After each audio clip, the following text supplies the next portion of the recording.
pouco mais de um ano desde que eu fui eleito, um pouco menos de um ano desde que eu tomei posse.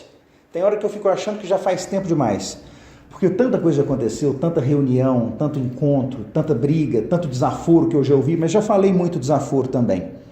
Agora, por outro lado, não consegui realizar tudo que eu queria, então parece que é pouco tempo. Esse é um desafio novo para mim, entender se o mandato é longo ou curto demais, se eu vou conseguir fazer tudo o que eu precisava e se eu vou dar conta de fazer o mínimo que eu precisava fazer. É um pouco disso que eu queria falar com vocês quando a gente fala da realização desses primeiros meses de mandato. Eu acho que quem acompanha meu mandato sabe que eu anunciei lá em fevereiro que eu ia economizar R$1 milhão por ano só com despesas que foram cortadas do meu gabinete. Ao invés de ter 20 assessores, eu consigo trabalhar com 6. Eu não preciso de 2 carros com motorista, não preciso de R$6 mil por mês para gastar com envio de carta. Aliás, quem é que manda carta hoje em dia ainda para os outros?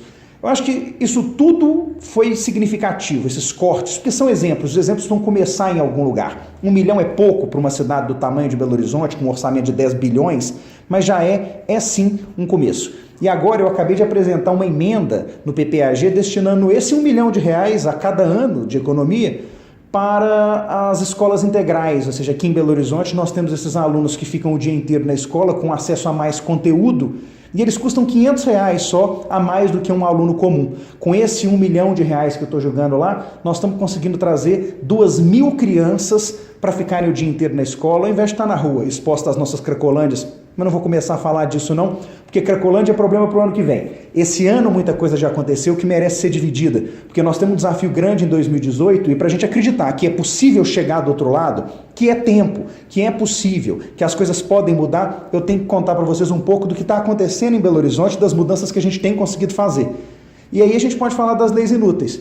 Eu, desde o começo do meu mandato, digo que eu não quero ser lembrado pela quantidade de leis que eu consegui aprovar. Eu quero ser lembrado pela quantidade de leis que eu consegui revogar. Cheguei na Câmara e descobri que aqui em Belo Horizonte, nós conseguimos, através de requerimento, arquivar os projetos de lei de vereadores que não foram reeleitos nos primeiros 90 dias de mandato. Fiquei muito animado com isso. Quase 2.000 leis estavam nessa situação, 2.000 projetos, e começamos a analisar, pedimos o arquivamento de 400. Achei que estava fazendo um grande bem para a cidade, até que fui surpreendido por um vereador que foi lá no plenário dizer que eu estava trabalhando contra o interesse dos meus colegas vereadores que tinham proposto aquelas leis, que tinham trabalhado para construir aqueles projetos.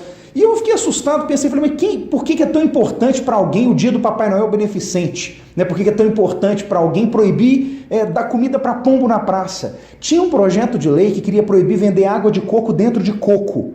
Mas tinha oposição a esse meu pedido, eles tentaram derrubar, mas a imprensa reagiu tão mal, a população reagiu tão mal a essa tentativa de barrar o meu pedido de arquivamento, que os próprios vereadores voltaram atrás. Poucos dias depois, eles estavam no plenário dizendo que concordavam, que queriam me ajudar com aquilo, e revogamos, ou melhor, arquivamos esses primeiros projetos inúteis. Eu fiquei animado com a ideia e já propus de cara uma comissão para estudar a revogação de normas inúteis na cidade. E são tantas, gente. Belo Horizonte tem quase 10.000 leis em vigor. A gente já analisou 3.000 dessas 10.000 leis nessa comissão de estudo, que os outros vereadores me ajudaram a criar, e dessas 3.000 analisadas, quase 2.000 estão com indicação de revogação. Isso é a prova de que tem muito trabalho de revogação, limpar a legislação inútil, porque quanto mais regra, menos espaço para o indivíduo.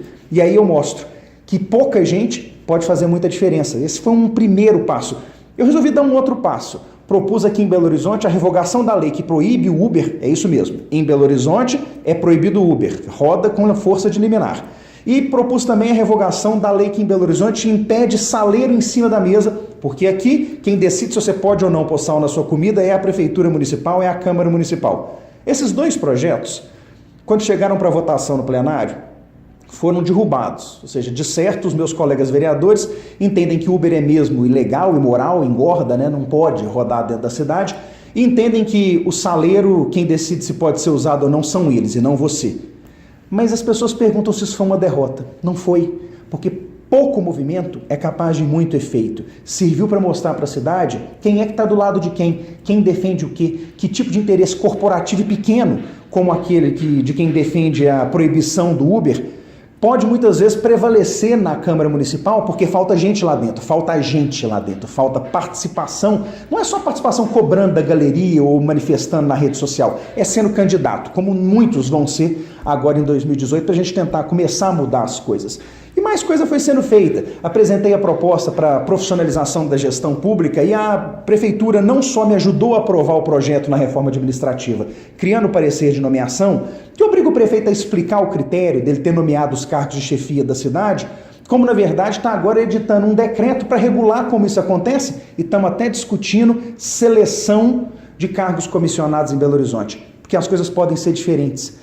Eu tenho tentado também discutir a ausência de concessões, porque em política se faz concessão demais, está sempre se tentando chegar a um acordo, a um meio termo. É importante que a gente tenha postura. É claro que o diálogo constrói, que ele é importante, que em algum momento nós vamos perder, mas a gente não pode ficar concedendo nesse jogo de troca que muitas vezes se estabelece dentro do Legislativo, e o Novo tem um espaço para provar que essas concessões não podem acontecer. O diálogo sim, a conversa sempre, até as negociações, aquelas que podem ser feitas às claras, na frente de todo mundo. O que precisa ser negociado no escuro, sem que ninguém saiba, isso não tem chance comigo. E é por isso também que eu gravo as minhas reuniões todas. Quer pedir alguma coisa? É bom que seja republicano o suficiente para que a rede inteira fique sabendo, porque vai ser publicado o que foi conversado.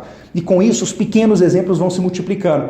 Chegou outro dia lá na Câmara uma proposta para aumentar a ISS na cidade, como se a gente não pagasse imposto suficiente. Eu fui o único no primeiro turno que votei contra, o único que votou contra o aumento de imposto em Belo Horizonte, a criação de novos fatos geradores do ISS. No segundo turno, a mobilização popular e a pressão foi tanta que 5 serviços novos, entre eles todos os que diziam respeito à tecnologia, foram retirados da lista que aumentava o imposto na cidade.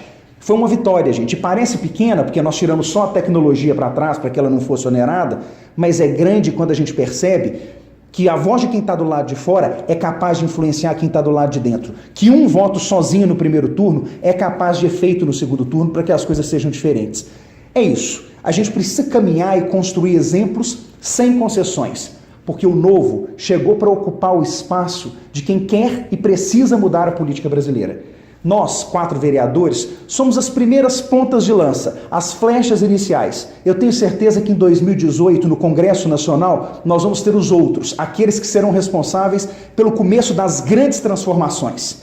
Eu tenho certeza que ao longo dos 4 anos do meu mandato, mesmo que o tempo pareça passar rápido demais e que às vezes eu não consiga entregar tudo o que eu queria, as coisas vão acabar mudando, mas eu tenho uma certeza maior do que essa, que a partir de 2018 nós vamos ter um Congresso Nacional eleito com uma bancada relevante do Novo, que vai conseguir escalar esses exemplos nacionalmente e a política não vai mais parar de mudar. É isso, gente. Muito obrigado por acompanharem até aqui. Força para 2018, porque a batalha é longa, mas é nossa.